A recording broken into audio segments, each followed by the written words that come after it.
Fala pessoal, tudo bem com vocês? Estou de volta aqui com aquela proposta de responder ou de trazer alguns temas de vídeos que são sugeridos nos comentários. E um pequeno detalhe é que algumas pessoas estão vendo esse vídeo um pouco antes, sabe por quê?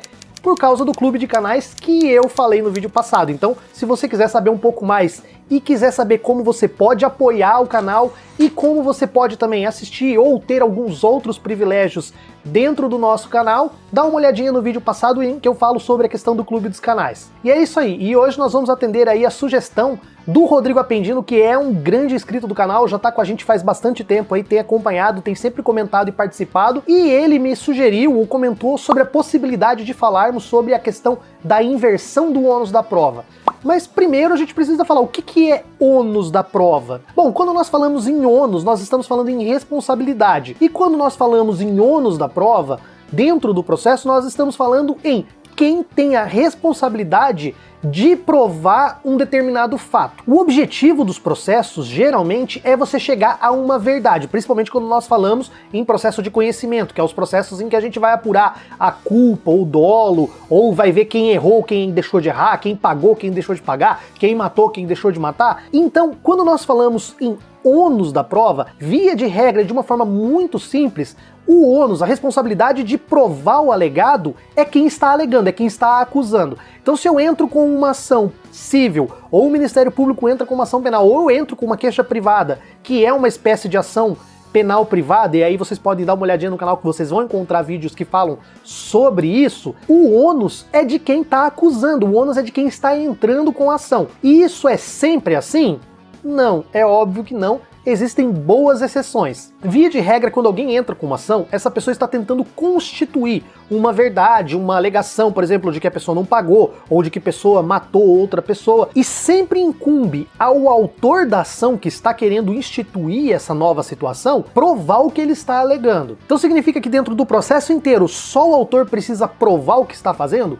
Não, porque quando o autor traz uma prova que constitui aquela verdade que ele está falando, por exemplo, eu tenho um contrato e fulano não pagou, e você traz o contrato assinado e você tem todos os elementos que estão corroborando a alegação do autor, a defesa, a partir do momento que ela apresentar alguma coisa que modifique ou extingua essa situação, aí o ônus de provar o que extingue e o que modifica é da defesa. Então, por exemplo, para vocês entenderem, eu tô entrando com uma ação de cobrança de uma dívida que eu fiz um empréstimo em 10 prestações e eu tenho o contrato assinado aqui e pronto. Eu trouxe, provei, tem a assinatura do cara, temos a história, eu basicamente provei aquilo que eu aleguei. Só que a defesa vai falar que não, olha, na verdade eu já paguei 7 prestações disso daqui, ou então eu fui coagido a assinar esse contrato sobre alguma situação que seria ilegal, por exemplo, foi ameaçado de morte, sei lá. Quando você tem um fato constituído e você precisa modificar esse fato, por exemplo, provar que já pagou parcialmente, ou provar que existe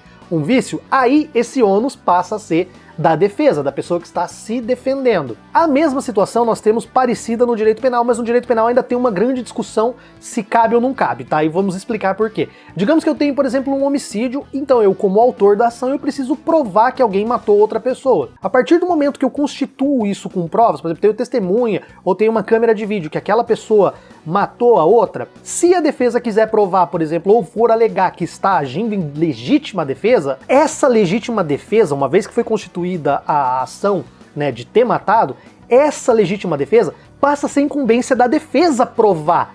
Então, porque ela está alegando algo que modifica aquilo.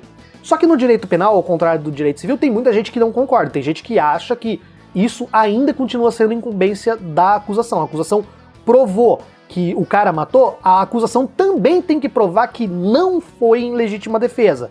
Tá? Isso é uma discussão doutrinária, parte dos doutrinadores e dos juristas pensam de um jeito, outra parte pensa de outro. Nós não temos um consenso formado. E quais seriam as exceções dessa questão do ônus probatório? Hoje o Código de Processo Civil, além dessa situação que ele prevê, né, de que o autor cabe provar e a defesa provar quando tiver algo que modifique ou extingue, por exemplo, tá prescrito, né? Aí passa a ser um ônus da defesa. Nós temos também hipóteses de inversão do ônus da prova por lei, e aí nós temos um bastante popular, bastante conhecido, que é a questão do direito do consumidor. Lá no Código de Defesa do Consumidor ele diz que Se o consumidor ele tem uma situação em que ele prova ali uma verossimilhança, assim, ele traz alguns indícios de que aquilo parece que está certo, é ônus da grande empresa, é ônus da empresa que está sendo processada, provar que ela não fez aquilo. Há uma inversão aqui. E há também outro fator, que às vezes não tem a verossimilhança, mas há um desequilíbrio muito grande. Há uma situação de hipossuficiência, em que você é um consumidor, por exemplo, contra a Coca-Cola. Então como que você vai fazer provas contra um grande grupo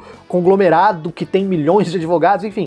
Nessa situação, você também é dispensado de fazer o provar, de você ter o ônus da prova. O juiz meio que vai entender que aquilo é verdade e inverte o ônus para que a empresa ela prove que aquilo não é verdade. Então nós temos aí uma inversão. Entre pessoas iguais, ou entre empresas, ou entre um consumidor, por exemplo, que é uma pessoa que é bem de vida, e um pequeno empresário, que às vezes é até hipossuficiente perto do consumidor, essa inversão não vai acabar sendo promovida. Então o juiz vai analisar caso a caso. E uma outra situação que eu acho bastante interessante falar, que tem a ver com essa questão do ônus da prova, é que o direito, em algumas situações, ele admite presunções. E nós temos dois tipos de presunção: as presunções que são absolutas e as presunções que são relativas. O que é uma presunção absoluta?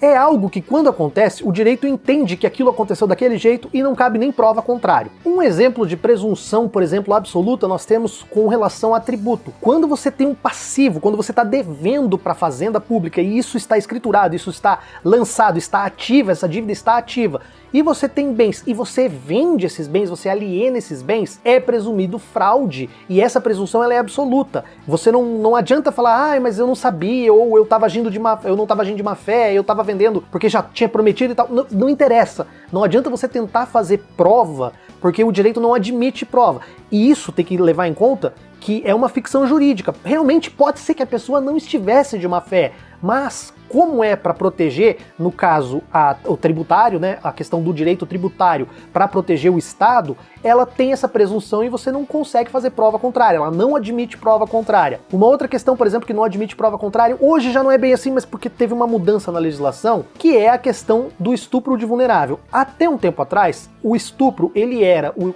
crime de estupro, e você tinha, que era presumida a violência quando a pessoa é menor de 14 anos. Essa presunção de violência, ela era absoluta, não cabe prova, não cabe nada, provar que a pessoa quis, ou que a pessoa não era virgem, enfim. Não adianta, não tem essa presunção de que houve violência nessa relação, ela é absoluta. Por que eu digo que mudou? Porque agora, antigamente ficava dentro do estupro, agora nós temos um artigo específico, que é o estupro de vulnerável, e lá ele não fala de presumir a violência nem nada, ele só fala que é crime ter relação com menores de 14 anos.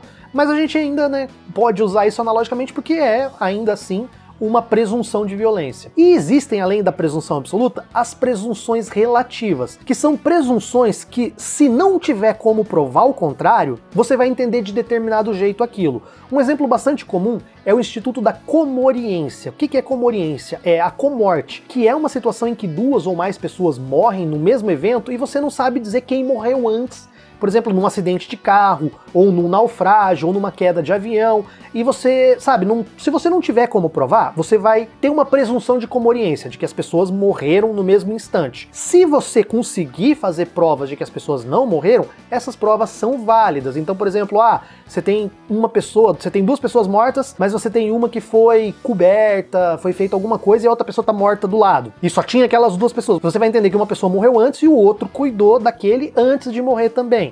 Então, cabe prova. E por que é importante falar dessa questão da comoriência? Por causa do direito sucessório, por causa das heranças. João e Maria, por exemplo, são separados e eles têm o filho Zezinho. Aí, por exemplo, o João e o Zezinho estão viajando e tem um acidente e os dois morrem. Se você não conseguir provar, você vai entender que é comoriência. E essa comoriência diz que os dois morreram juntos.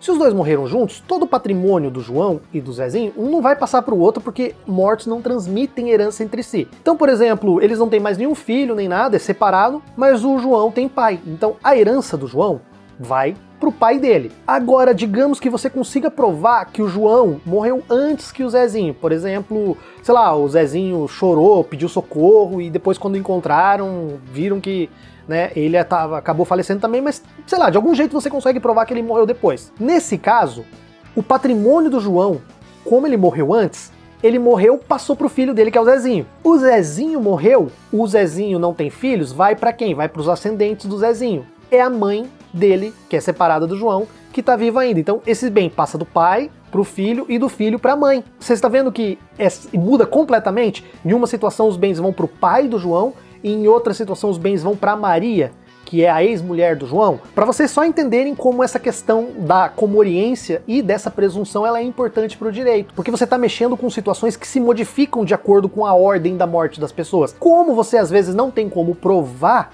você vai aplicar a regra da comoriência. Ah, mas tivemos um naufrágio e digamos que é um casal, o senhor tinha 80 anos e era casado com uma modelo de 20 anos. Os dois morreram afogados. Você fala, nossa, mas o cara não sabia nadar, ela era modelo, sabia nadar, provavelmente ela deve ter conseguido sobreviver alguns minutos a mais, enfim. Se você não tiver como fazer prova, você não pode ficar nesse campo da ilação, no campo das ideias, das hipóteses. Se não tiver prova, aplica-se a comoriência. Então, pessoal, espero que vocês tenham gostado desse vídeo, espero que vocês tenham entendido essa questão do ônus da prova, que basicamente diz respeito a quem tem que provar o alegado. Apenas a título de curiosidade, nós temos dentro do direito não necessariamente pátrio, mas já começou a ser aplicado dentro do direito pátrio um entendimento que diz respeito à teoria da cegueira. E eu já tenho um vídeo que eu falo sobre isso e eu recomendo que vocês deem uma olhada no canal, porque essa teoria da cegueira ela acaba sendo também uma espécie de inversão do ônus da prova e que, pela nossa legislação, pela nossa Constituição, não seria válida. Mas aí eu vou deixar para vocês darem uma olhada nesse outro vídeo que eu vou deixar aqui linkado. É um vídeo antigo, mas acho que dá para entender bem também. Pessoal, muito obrigado a todos. Se você gostou desse vídeo aí, deixa seu like, compartilhe, comente, ajude o canal a crescer e a ganhar relevância. Eu tenho tido dificuldades em ter retorno com essa questão do crescimento do canal. Eu tenho visto que muitas pessoas que assistem o vídeo não são inscritas no canal e isso atrapalha o crescimento do canal. Então, poxa, se você chegou até aqui, não custa nada você chegar no botão de se inscrever e dar essa força pra gente. É isso aí, pessoal. Muito obrigado e até mais.